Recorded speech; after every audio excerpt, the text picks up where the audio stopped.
बाबा धीरेन्द्र शास्त्री को कल के डेट में देश का रेलवे मिनिस्टर बना दीजिए, ताकि देश में रेलवे जो दुर्घटनाएं हैं वो बंद हो जाएं। ये बहुत ज़रूरी है। रोज़ एक पर्ची निकालेंगे, ये ट्रेन नंबर 12265 चलना है, नहीं चलना है, एक्सीडेंट हो सकता है, इसको पटरी से हटा दो। तो बाबा कम से कम ये काम तो करें, क्योंकि ये मंत्रबाजी है। और मैं कहता हूँ, अगर वाकई में आप देश का भला चाहते हैं तो आप प्रवचन करने का इतना रुपया डिमांड क्यों करते हैं? आपके जो सामियाने बनते हैं, आप कहते हैं पागलों ने पैसा दिया, तो मुझे लगता है वो वाकई में वो लोग पागल हैं जो ऐसे अंधविश्वास में फंसे हैं। क्योंकि इसके पहले आसाराम बापू से लेकर बाकी बड़े बड़े बाबाओं को देखिए, जेल में है बलात्कार के केस में। और अब घबराइए नहीं, इस बच्चे की उम्र तो अभी 24-25 साल है। ये बाबा धीरेन्द्र शास्त्री लोगों के लिए बाबा होगा, मेरे लिए एक बच्चा है, अदना सा बच्चा है जो भी मजाक उड़ा रहा है इस देश का और संविधान के बाहर रहकर बात कर रहा है। तो ऐसे देखिए, मैं बाबा धीरेन्द्र शास्त्री के जितने भक्त हैं उनको हाथ जोड़ के निवेदन करूँगा कि बाबा जी से पूछ लिया जाए कि देश हमारा 2 साल बाद दुनिया के किस पटल पर रहेगा, उसकी पर्ची निकाल दे वो। और प्रधानमंत्री की पर्ची निकाल दे, जो पत्नी को छोड़ के भागा था, दोबारा उसको कब अपनाएंगे? क्योंकि उनकी जो पत्नी जिनको छोड़ के वो भागे थे, मैं कहता हूँ वो भाभी जी भी आप एक बार धीरेन्द्र शास्त्री के पास चले जाइए। कारण कि आप अपनी पर्ची निकलवा लीजिए कि इस जन्म में दोबारा से प्रधानमंत्री आपको पत्नी के तौर पे एक्सेप्ट करेंगे या फिर अगला जन्म उसके लिए लेना पड़ेगा। क्योंकि बाबा के पास बहुत चमत्कार है। ये जो कवच की बात कर रहे हैं, जो मोदी जी ने कहा था एंटी कलिजन कवच की इंतजाम किए गए हैं, ट्रेन आपस में टकराने से रुक जाएगा। लेकिन दुखद घटना है कि 3 ट्रेनें आपस में कलिजन हो गई। नरेंद्र मोदी जी, आपको तो शर्म से पानी में डूब मरना चाहिए, आपके ऊपर लानत है। क्योंकि देश की जनता को आप बरगला रहे हैं। हमारी देश की जनता बहुत भोली है। आपके 15 लाख के दावे पे आ गई, आपने कहा ना 15 लाख देंगे, जनता ने सोचा चलो भाई गरीबी मिटेगी, हमको 15 लाख मिलेंगे। आपने जनता को समझाया भगवान के नाम पे वोट दे दीजिए, तो ठीक है। तो राम जी क्यों नहीं उतर के उस ट्रेन के एक्सीडेंट को बचा दिए? मैं किसी खुदा भगवान के बारे में गलत नहीं बोलना चाहता, राम मेरे भी आराध्य हैं, लेकिन इतने लोग जो मर गए, ये किसके नाम पे मर गए?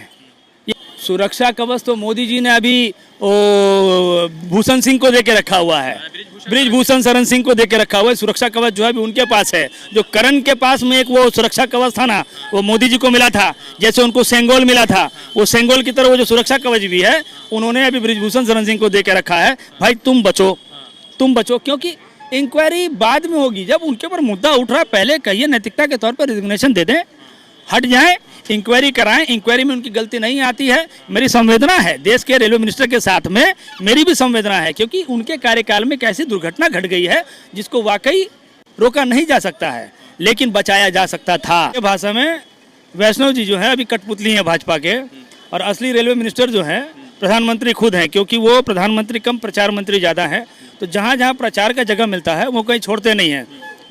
मुझे लगता है कि हमें रेलवे मिनिस्टर की ज़रूरत नहीं है। हमारे प्रचार मंत्री जी है, हमारे प्रधानमंत्री, वही आज के डेट में हमारे रेलवे मिनिस्टर हैं। रेलवे मंत्री को चूंकि वो IAS भी रहे हुए, IITN भी है, तो क्या नैतिकता के आधार पर रिजाइन नहीं कर देना चाहिए? देखिए, ऐसे लोगों को संन्यास ले लेना चाहिए। रिजाइन तो बहुत दूर की बात है। रिजाइन देके अभी CBI की इंक्वायरी, पहले उन्होंने खुद ही स्टेटमेंट दिया कि जो लोग गलती किए हैं वो लोग चिन्हित हो चुके हैं, उनके बारे में पता चल चुका है, बहुत जल्दी उन पर कार्रवाई होगी। लेकिन कार्रवाई होने के बाद, कहने के बाद नए सिरे से CBI के हाथ में इस मामले को सौंपा गया है। If the government knows who is the defaulter, they must take action on that very person.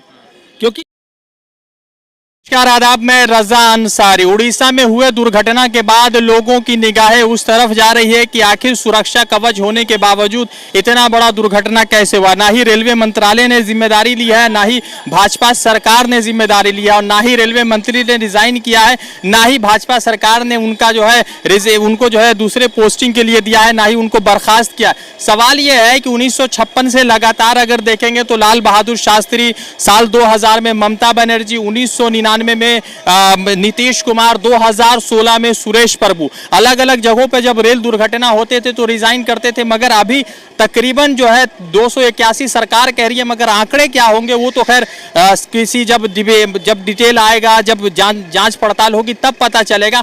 और सबसे ज्यादा सोशल मीडिया पर लोग बाबा धीरेन्द्र शास्त्री को खोज रहे, क्यों वो सबको वो जो है कल का जो है ज्ञान बताते हैं कि कल उनके जीवन में क्या होने वाला है। तो लोगों ने सवाल पूछा है कि रेल दुर्घटना हुआ तो बाबा ने कुछ घंटे पहले क्यों नहीं बता दिया कि आखिर रेल दुर्घटना रुक जाता? क्योंकि बाबा धीरेन्द्र शास्त्री जीवन को, फ्यूचर को बताते हैं, तो रेल दुर्घटना पर भी बता देते तो रेल दुर्घटना शायद नहीं होता। संदीप जी है, कांग्रेस के पश्चिम बंगाल के सेक्रेटरी है और लगातार इनसे बातचीत करते, बढ़िया प्रवक्ता है। राहुल जी के विचारों से भी जो है लगातार अपनी बात रखते हैं। संदीप जी, किसकी जिम्मेदारी है? रेल दुर्घटना हो गया तो जिम्मेदारी किसकी है? मोदी जी की जिम्मेवारी है। अगर वंदे भारत ट्रेन छोड़ा जाता है तो हर जगह मोदी जी हरी झंडी दिखाकर उसको आगे बढ़ा रहे हैं। क्योंकि हमारे देश में अभी आप देख लेना कि रेल मिनिस्टर बोल के कुछ है नहीं। वैष्णव है वो वैष्णव जी वो नाम के लिए हैं, वो रबर स्टैंप है एक तरह से। जैसे पहले ये लोग कहते थे ना कठपुतली, तो इनके भाषा में वैष्णव जी जो है अभी कठपुतली हैं भाजपा के। और असली रेलवे मिनिस्टर जो है प्रधानमंत्री खुद हैं, क्योंकि वो प्रधानमंत्री कम प्रचार मंत्री ज़्यादा हैं। तो जहाँ जहाँ प्रचार का जगह मिलता है वो कहीं छोड़ते नहीं हैं। मज़े की बात है, एक प्रधानमंत्री मुझे लगता है एक बड़े स्केल पे टोटलिटी देखी जाए, कोई बड़ा कोई मूवमेंट हो, कोई बड़ा कोई देश के लिए सौगात लाए तो उसमें वो फीता काटे तो समझ में आता है। लेकिन एक एक करके एक वंदे भारत उड़ीसा में चालू हो रहा है, एक वंदे भारत हावड़ा से छोड़ा जा रहा है, तो हर जगह झंडी कौन दिखा रहे हैं? नरेंद्र मोदी जी। तो मुझे लगता है कि हमें रेलवे मिनिस्टर की ज़रूरत नहीं है।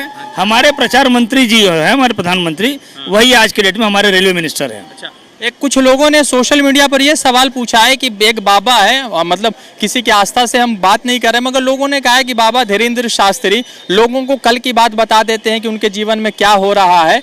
तो आखिर लोगों ने कहा है कि अगर वो रेलवे की बात भी बता देते तो इतनी बड़ी दुर्घटना नहीं होती, क्योंकि धीरेन्द्र शास्त्री बता देते कि कोरोमंडल ट्रैक हट जाएगा तो शायद ये जो है दुर्घटना नहीं होती। नहीं, देखिए, मैं बाबा धीरेन्द्र शास्त्री के जितने भक्त हैं उनको हाथ जोड़ के निवेदन करूँगा कि बाबा जी से पूछ लिया जाए कि देश हमारा 2 साल बाद दुनिया के किस पटल पर रहेगा, उसकी पर्ची निकाल दे वो। और प्रधानमंत्री की पर्ची निकाल दे, जो पत्नी को छोड़ के भागा था, दोबारा उसको कब अपनाएंगे? क्योंकि उनकी जो पत्नी जिनको छोड़ के वो भागे थे, मैं कहता हूँ वो भाभी जी भी आप एक बार धीरेन्द्र शास्त्री के पास चले जाइए। कारण कि आप अपनी पर्ची निकलवा लीजिए कि इस जन्म में दोबारा से प्रधानमंत्री आपको पत्नी के तौर पे एक्सेप्ट करेंगे या फिर अगला जन्म उसके लिए लेना पड़ेगा। क्योंकि बाबा के पास बहुत चमत्कार है। बाबा के पास जो जा रहे हैं भूत खेल रहे हैं, जिसको साइंस मानती नहीं है। चलिए ठीक है, आस्था की बात है, भगवान की पूजा हम भी करते हैं, आप भी करते हैं, अपने अपने धर्म को लोग मान्यता है। लेकिन जो गरीब तबका है, जो लोग एक आशा में बाबा के पास जाते हैं, इनमें मजदूर ज़्यादा मरे हैं। तो इन मजदूर गरीब प्रवासियों को क्यों नहीं उन्होंने पर्ची काट के बताया कि भाई इस ट्रेन में तुम मत चढ़ना, तुम्हारे साथ दुर्घटना हो सकती है। अब तो मुझे लगता है कि ये हमारे जो रेलवे मिनिस्टर हैं सो कॉल्ड, जो अभी 3 दिन 4 दिन से वहाँ दिखाया जा रहा है, वहाँ पे बैठे हैं, क्योंकि उनको मालूम है कि मुझे नौकरशाही वाला काम करना है, मुझे वहाँ बैठ के रहना है। लेकिन जब फीता काटना होगा या झंडी दिखाना होगा तो वो मोदी जी कर लेंगे। तो जो उनका काम है अभी नौकरशाही बजाने का, वो वहाँ अपना काम कर रहे हैं। और उनको हटा के मुझे लगता है बाबा धीरेन्द्र शास्त्री को कल के डेट में देश का रेलवे मिनिस्टर बना दीजिए, ताकि देश में रेलवे जो दुर्घटनाएं हैं वो बंद हो जाएं। ये बहुत ज़रूरी है। रोज़ एक पर्ची निकालेंगे, ये ट्रेन नंबर 12265 चलना है, नहीं चलना है, एक्सीडेंट हो सकता है, इसको पटरी से हटा दो। तो बाबा कम से कम ये काम तो करें, क्योंकि ये मंत्रबाजी है। और मैं कहता हूँ अगर वाकई में आप देश का भला चाहते हैं तो आप प्रवचन करने का इतना रुपया डिमांड क्यों करते हैं? आपके जो सामियाने बनते हैं, आप कहते हैं पागलों ने पैसा दिया, तो मुझे लगता है वो वाकई में वो लोग पागल हैं जो ऐसे अंधविश्वास में फंसे हैं। क्योंकि इसके पहले आसाराम बापू से लेकर बाकी बड़े बड़े बाबाओं को देखिए जेल में है बलात्कार के केस में। और अब घबराइए नहीं, इस बच्चे की उम्र तो अभी 24-25 साल है। ये बाबा धीरेन्द्र शास्त्री लोगों के लिए बाबा होगा, मेरे लिए एक बच्चा है, अदना सा बच्चा है जो भी मजाक उड़ा रहा है इस देश का और संविधान के बाहर रहकर बात कर रहा है। तो ऐसे आदमी के प्रोवोकेटिव भाषा को न भाजपा के नेता रोकते हैं न भाजपा रोकती है। और मैंने देखा अभी एक राज्य में पहुंचे थे बिहार में, तो बीजेपी के तमाम बड़े बड़े मिनिस्टर, बड़े बड़े विधायक और बड़े बड़े नेता वहाँ पहुंचे थे उनके हाजिरे में। अच्छी बात है भाई, आपकी आस्था हो सकती है, लेकिन जब वो संविधान के खिलाफ, संविधान के बाहर कोई बात करते हैं तो वही मिनिस्टर, वही नेता मुंह नहीं खोलते उनके खिलाफ। क्योंकि उनको मालूम है कि ये आस्था का ढोंग रचाकर, ये स्वांग रचाकर देश में लोगों को बेवकूफ़ बनाया जा सकता है। कि जब कल मोदी जी उड़ीसा पहुंचे तो इतना मतलब के उदास वाला मंजर था। देश के सभी लोग, पहली मर्तबा देखा गया कि हिंदू मुसलमान सब लोग, जो लोग मृतक थे उनके परिजनों के लिए दुआ मांग रहे थे, जो लोग गंभीर रूप से घायल थे उनके लिए दुआ मांग रहे थे, मगर वहाँ भी मोदी मोदी के नारे लगाए गए।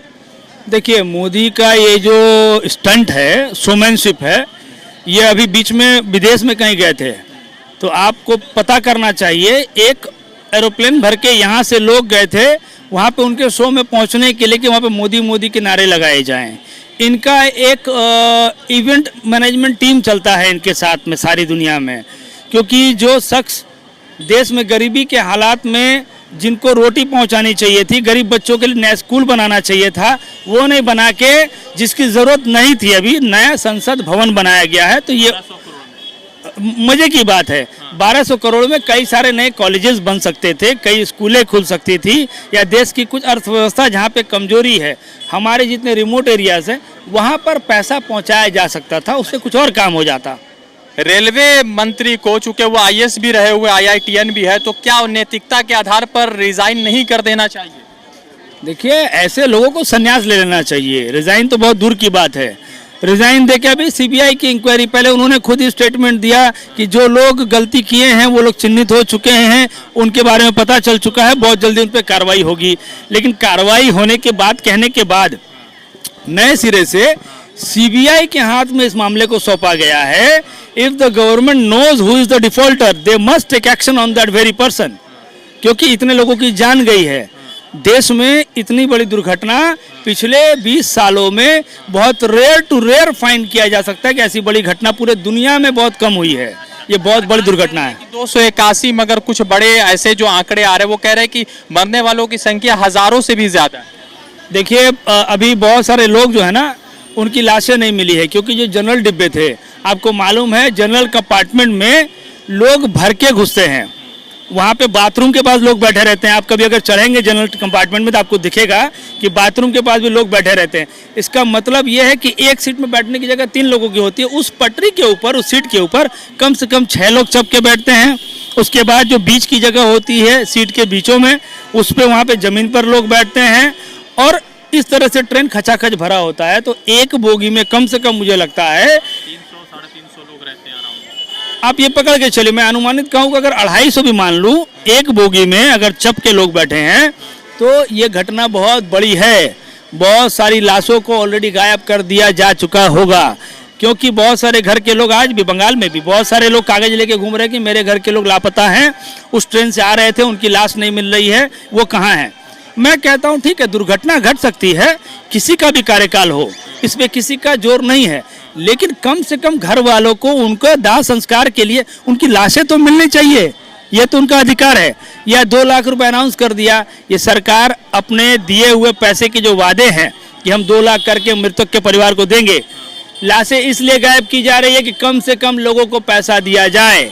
और जो ममता बनर्जी जाके बड़ी बड़ी बातें कर रही हैं, ज्ञानेश्वरी एक्सीडेंट उनको याद होगा, उसके लोगों को आज तक पैसा सबको नहीं मिला है, आज तक उनके रेलवे मिनिस्टर रहते हुए। कहा है कि भाई आप जो है रेलवे मंत्री को रिजाइन कर देना। उनका एक वीडियो भी सोशल मीडिया पर बहुत वायरल हुआ, जब वो अजनबी वैष्णव को समझा रहे थे, बता रहे थे। देखिए, वो रेजिग्नेशन मांग रही हैं उधर, लेकिन नैतिकता के तौर पे इनको भी तो चितपुर में जब ब्रिज गिरा, लोग चपके मरे, इनकी लापरवाही, इनके सरकार में बनी हुई ब्रिज थी, तो इनको रिजाइन देना चाहिए था। लेकिन जनता से इन्होंने क्या कहा कि मुझे थप्पड़ मार लेना, मैं आपके घर में बर्तन मांज दूंगी, मगर मुझे वोट दे देना। तो दीदी ने ऐसा करके वोट तो बटोर लिया, लेकिन जितने लोग मरे हैं उनके क्या, उनकी जिंदगी का क्या।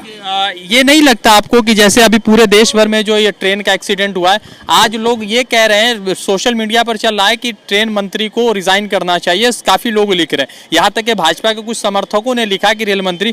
मगर ये भी है कि कुछ लोग कह रहे हैं कि साल 1947 से जब देश आज़ाद हुआ था, जिसको भाजपा कहती है कि आज़ादी नहीं हुआ, हम आधे गुलामी में थे, तो उसके बनिस्बत कह रहे हैं कि ये 8 सालों में बहुत कम एक्सीडेंट हुए। इसी आधे गुलामी के दौर में वडनगर के स्टेशन में जब नया बना था, तो नरेंद्र दामोदर दास मोदी जी के पिता, जो स्वर्गीय दामोदर दास मोदी है, उनको एक कैंटीन दिया गया था, चाय की टपरी जिसको कहते हैं महाराष्ट्रियन भाषा में, चाय की टपरी दी गई थी उसी वडनगर स्टेशन में, इस आधे आज़ाद देश के अंदर। और ये वही आज़ाद आधा देश है जिसमें नकली सर्टिफिकेट निकालकर मोदी जी कहते हैं कि मैं पॉलिटिकल साइंस का स्टूडेंट रहा हूँ, इंटायर पॉलिटिकल। और उन्होंने, उनके 2 वीडियो तो और वायरल हुए थे पहले, इस वीडियो के आने के बाद में ही एक बार उन्होंने एक बड़े न्यूज़ चैनल को कहा था कि मैं 10वीं पास हूँ, और एक जगह कहा था कि मैं पढ़ा लिखा नहीं हूँ। संदीप जी, कांग्रेस का क्या स्टैंड है इस पे? हमारा स्टैंड क्लियर है। हम लोगों के मिस्टर बंसल एक बार के रेलवे मिनिस्टर थे, उनके भांजे ने एक गलती की थी, उनके भांजे ने गलती की थी, महज छोटे से पैसे का कुछ मामला था। सोनिया जी ने उनको बुलाकर कहा था कि दिन एंड देर आप पहले रिजाइन दें, बाकी बात बाद में होगी। तो हम वो पार्टी हैं, हम गलतियों को ढकते नहीं हैं। हमारे दौर में ही बड़े बड़े नेता को, यूपीए के दौर में, यूपीए 2 में, यूपीए 1 में हम लोगों ने बड़े बड़े नेताओं को जेल भेजा। हमारे कोलिजन में थे, हमारे साथ जोट सरकार थी, लेकिन उनको हमने जेल भेजा था। और हम चाहते हैं कि इसकी इंक्वायरी हो, 100% सीबीआई इंक्वायरी हो, हाई टेक्निकल इंक्वायरी हो। क्या हुआ? सुरक्षा कवच तो मोदी जी ने अभी भूषण सिंह को दे के रखा हुआ है, ब्रिजभूषण शरण सिंह को दे के रखा हुआ है। सुरक्षा कवच जो है अभी उनके पास है। जो करण के पास में एक वो सुरक्षा कवच था ना, वो मोदी जी को मिला था। जैसे उनको सेंगोल मिला था, वो सेंगोल की तरह वो जो सुरक्षा कवच भी है, उन्होंने अभी ब्रिजभूषण शरण सिंह को दे के रखा है। भाई तुम बचो, तुम बचो, क्योंकि इंक्वायरी बाद में होगी। जब उनके ऊपर मुद्दा उठ रहा, पहले कहिए नैतिकता के तौर पर रिजिग्नेशन दे दें, हट जाएं, इंक्वायरी कराएं। इंक्वायरी में उनकी गलती नहीं आती है। मेरी संवेदना है देश के रेलवे मिनिस्टर के साथ में, मेरी भी संवेदना है, क्योंकि उनके कार्यकाल में एक ऐसी दुर्घटना घट गई है जिसको वाकई रोका नहीं जा सकता है, लेकिन बचाया जा सकता था। ये जो कवच की बात कर रहे हैं, जो मोदी जी ने कहा था एंटी कलिजन कवच की इंतजाम किए गए हैं, ट्रेन आपस में टकराने से रुक जाएगा। लेकिन दुखद घटना है कि 3 ट्रेनें आपस में कलिजन हो गई। नरेंद्र मोदी जी, आपको तो शर्म से पानी में डूब मरना चाहिए। आपके ऊपर लानत है, क्योंकि देश की जनता को आप बरगला रहे हैं। हमारी देश की जनता बहुत भोली है। आपके 15 लाख के दावे पे आ गई। आपने कहा ना 15 लाख देंगे, जनता ने सोचा चलो भाई गरीबी मिटेगी, हमको 15 लाख मिलेंगे। आपने जनता को समझाया भगवान के नाम पे वोट दे दीजिए, तो ठीक है। तो राम जी क्यों नहीं उतर के उस ट्रेन के एक्सीडेंट को बचा दिए? मैं किसी खुदा भगवान के बारे में गलत नहीं बोलना चाहता, राम मेरे भी आराध्य हैं, लेकिन इतने लोग जो मर गए, ये किसके नाम पे मर गए? ये किसकी बलि चढ़ गए? क्या ये लोग भगवान की पूजा नहीं करते थे, या ये भगवान की भक्ति नहीं करते थे? कोई मुसलमान ने क्या अल्लाह का अजान पढ़ के खुदा के नाम पे उस समय सफ़र नहीं किया होगा?